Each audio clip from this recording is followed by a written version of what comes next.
having surrendered to God. Not surrender to yourself, not surrender to your thoughts, to your desires, to your dreams. Surrender to God.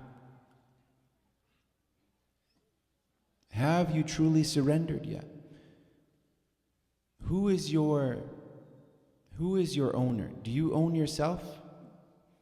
Or does someone else own you? We begin by praising our maker, our creator, our designer, the one who brought us into existence from nothingness. We wouldn't be here if he didn't bring us. We wouldn't be here if he didn't make us. He made us and brought us here. And so we praise our maker, our owner, and then we thank him. We thank him endlessly, and our thanks will never be enough. How can we thank him? How can we even count the uncountable? How can we count the uncountable gifts that Allah has given us? Did you give yourself your eyes? Did you give yourself your ears? Did you give yourself your fingers? Have we said, Allah, thank you for these fingers? I didn't give them to myself. And then we remind ourselves, we're not made for this world. This world is not our home. Our home is somewhere else. We're only visitors here. Only for a short time. We're not human beings searching for a spiritual experience. We're spiritual beings having a human experience. Our spirit is just visiting in our body. Just like our spirit, our soul inside of us, was one day somewhere else, in the unseen, and then it was in the womb of our mother when she was pregnant with us, and now it's here in this body. It's going to keep going somewhere else. So we're not made for this world. This world is not our home. And then we warn ourselves we're returning to our Maker. Are we ready for that meeting? Are you ready to meet the one who made you, the one who owns you, the one who designed you, the one who's watching you? Are you ready to return to him? Because we're all going back. We don't know when, but we're all going to go back. And that's the day that matters. That's the day that will distinguish.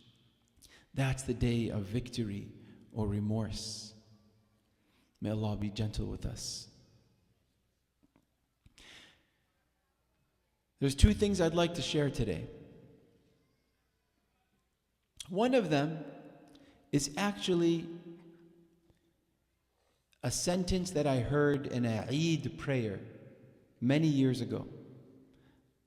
We've prayed, alhamdulillah, many Eid prayers. But this one I can still remember today, I can still hear today. What the khatib, what the imam, what the sheikh said. It was one sentence.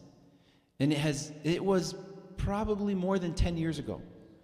And I still benefit from this sentence today. And it was the Eid after Ramadan. And we were in Chicago, and it was in a huge hall with thousands of people. And the khatib asked the question,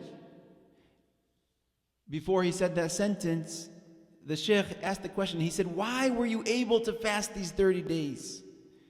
Why were you able to go to work and not eat, although outside of Ramadan you need your coffee? Why were you able to skip lunch? Why were you able to skip your coffee? Why were you able to even go to your work lunch but not eat?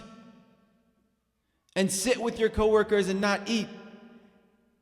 And then he said also, why were you able to stay fasting even though you wanted to freshen your breath, but you weren't able to with a toothbrush or with some gum, but you stayed fasting?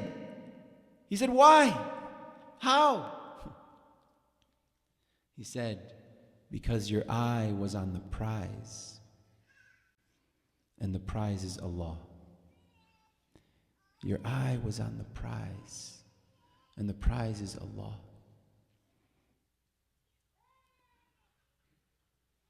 The prize is Allah.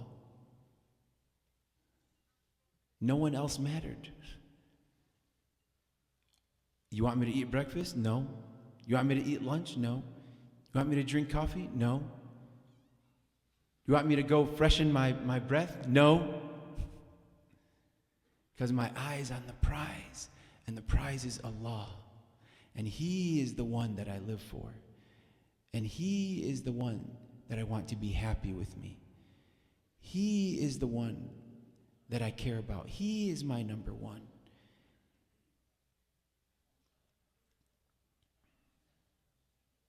And sometimes we ask ourselves, what prize do we have instead of our true prize? Who are we trying to impress? Who are we trying to live for? Whose opinion do we have in here that's not Allah subhanahu wa ta'ala? What prize have we replaced? Is the prize having all this fame? Is the prize having all this money? Is the prize having all this impressive material? We live in an age of materialism, consumerism, individualism, where we've been lied to and told that happiness comes with stuff, and that's false. Comfort may come, but not happiness. You might be able to buy comfort, but you can't buy happiness. The prize is Allah. And the recipe for happiness is found in the Quran. It's interesting, they say Ramadan is the month of what? Typically people say the month of fasting, but that's actually wrong. It's the month of the Quran. Why? Because there's 4 steps. Does fasting lead to guidance? No. Fasting is step 1, guidance is step 4, the conclusion. But what's step 2 and 3? We fast, step 1 in Ramadan. Guidance is the goal, to get guidance, to be guided. But what's step 2 and 3? How do we get to the guidance? Fasting, we don't eat, we don't drink, we're tired, our stomach is fasting from this, we're praying more, we're standing more. So it leads to step 2, taqwa. Taqwa is being aware of God, outwardly and inwardly. Taqwa is step 2. Now, what's step 3? This is very important to get to the guidance. This is the formula. Because how many people fast from hunger and food and drink, but don't get anything from the fast? So step 3, now that we fasted, we got the taqwa, then we add step 3, which is the Quran. The Quran is guidance for those who have taqwa, and you get taqwa through your fasting. All this is the assembly of the Quranic ayahs, the Quranic verses. When you fast, you get taqwa. And when you read Quran with taqwa, you get huda, guidance. And so that's the Ramadan formula.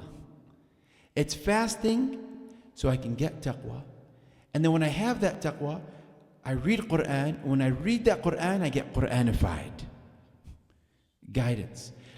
But if my dinner has enough food to cover my dinner, lunch, and breakfast, then how's the taqwa going to come? Because sometimes instead of fasting, we accidentally add an E before the A, and it becomes feasting. And so we end up eating more in Ramadan than outside of Ramadan. And so how will the fasting do its work to give us the taqwa? So then we open the Quran, and then we get the guidance. So this is the month of the Quran. This is the month of the Quran. And we ask ourselves, how where is the Quran in my life? Where is the Quran in my heart? Where is the Quran? Is it the recipe for happiness for me? Or do I find it somewhere else? And there's 5 ways to honor the Quran, or 5 ways to neglect the Quran. It's in the acronym LORDH, L-O-R-D-H. L is to listen. O is to obey. R is to reflect. D is to defer to the Quran. I'm not going to say what makes me happy. The Quran, if I disagree and the Quran and I disagree, the Quran knows better what's good for me, what's going to make me happy. And of course, a revelation as the Sunnah and as the Hadith explain the Quran, of course, with our Prophet Muhammad sallallahu alaihi wasallam. Because sometimes we might think, I want to do this to make me happy, but Islam disagrees. So are you filtering Islam or are you filtering yourself? And so D is deferring, especially in the age of this extreme, distorted freedom. This extreme freedom, is it true freedom or false freedom? In this age of individualism. And so we defer, D, L-O-R-D, D, defer to the Quran for what's right and wrong. And then H is healing. The Quran is a healing, and we believe in that. So we listen to the Quran and we enjoy listening to it, and find the one you like and you enjoy, and we obey it. Because we might read a verse and the verse is cursing us. If I'm not obeying it, I'm maybe reading it to get the reward.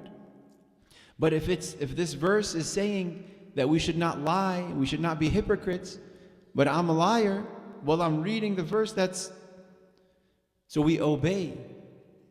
And then we reflect and understand. We reflect and understand.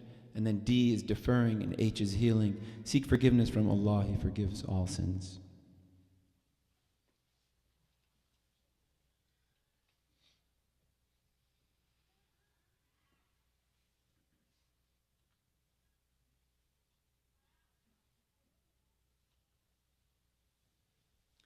Alhamdulillah, alhamdulillah, alhamdulillah, wa salatu wa salamu ala rasulillah. Ya baghi al-khair aqbil. Ya baghi al-shar aqsir. Ya baghi al-khair aqbil. Ya baghi al-shar aqsir. This is a special month. And O seeker of good, come. And O seeker of evil, go. O seeker of good, who wants good? Come, this is the moment. This is the month. This is your time. O seeker of good, ya baghi al-khair, aqbil.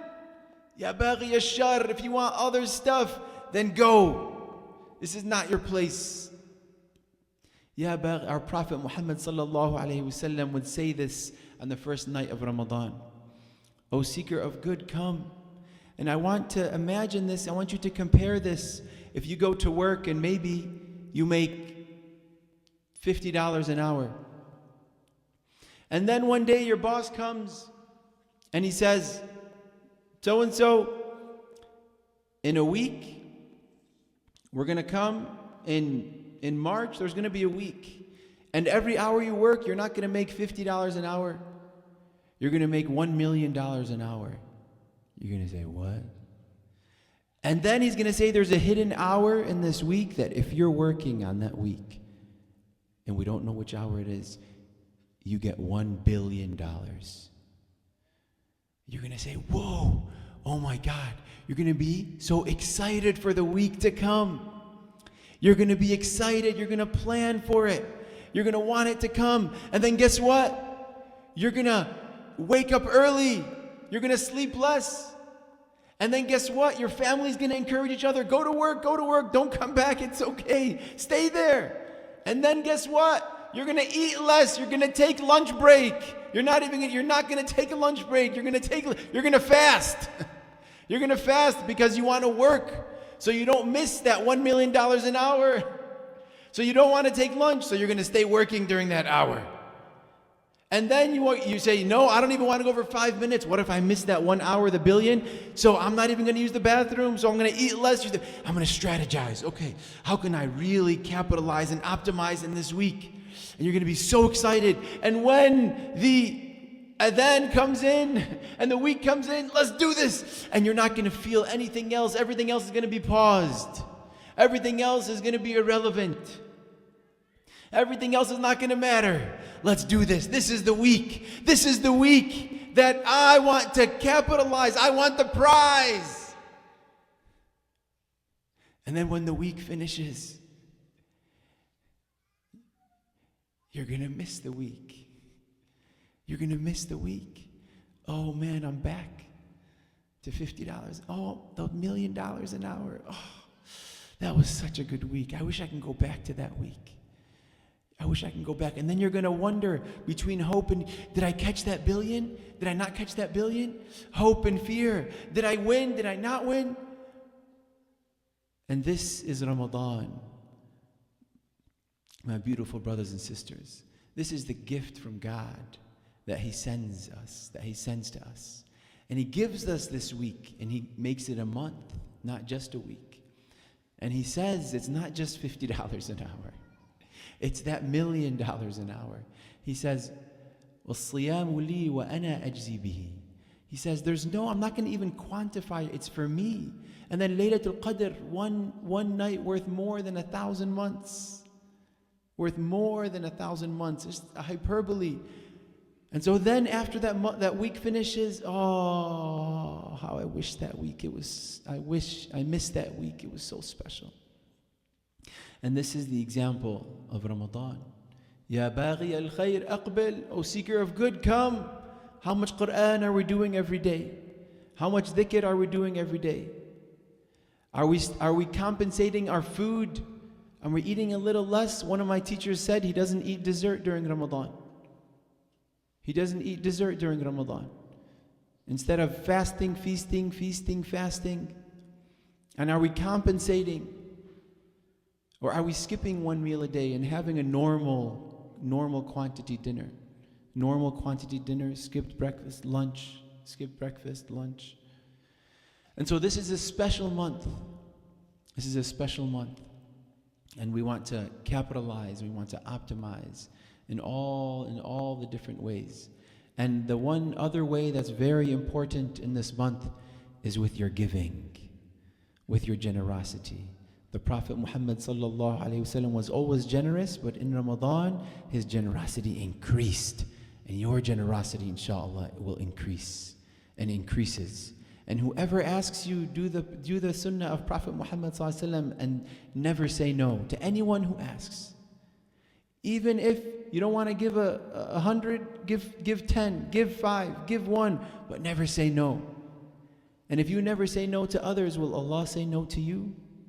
Because the way you treat others, you will be treated. Allah will treat you. And so our generosity increases. And everyone's going to be asking, and give everyone. If it's not 1,000, give 100. If not 100, give 10. But give everyone. So you don't say no to anyone. And let our generosity increase until we feel a little bit of the sting. Feel a little bit of it. Feel a little bit of it. Yes, I'm giving it to you, Ya Allah. I'm giving it to you, Ya Allah. This is a special time. May Allah subhanahu wa ta'ala make us worthy of this time. إن الله وملائكته يصلون على النبي يا أيها الذين آمنوا صلوا عليه وسلموا تسليما. اللهم اغفر للمسلمين والمسلمات والمؤمنين والمؤمنات الأحياء منهم والأموات. Oh Allah, help us keep our eye on the prize, and you are the prize. Help us keep our heart with you, Ya Allah, and you are our prize, Ya Allah. Ya Allah, don't let us be deluded by the dunya or duped by the devil. Oh Allah, help us taste the sweetness of Ramadan, the sweetness of Iman, the sweetness of the Quran, the sweetness of Islam. Oh Allah, please accept our fasts. Please accept our generosity. Ya Allah, give us victory over our egos and over our lower nafs and over our lower selves, Ya Allah. Oh Allah, please help the oppressed around the world, Ya Allah. Ya Allah, we beg you to use us gently, Ya Allah, to help those around the world. ربنا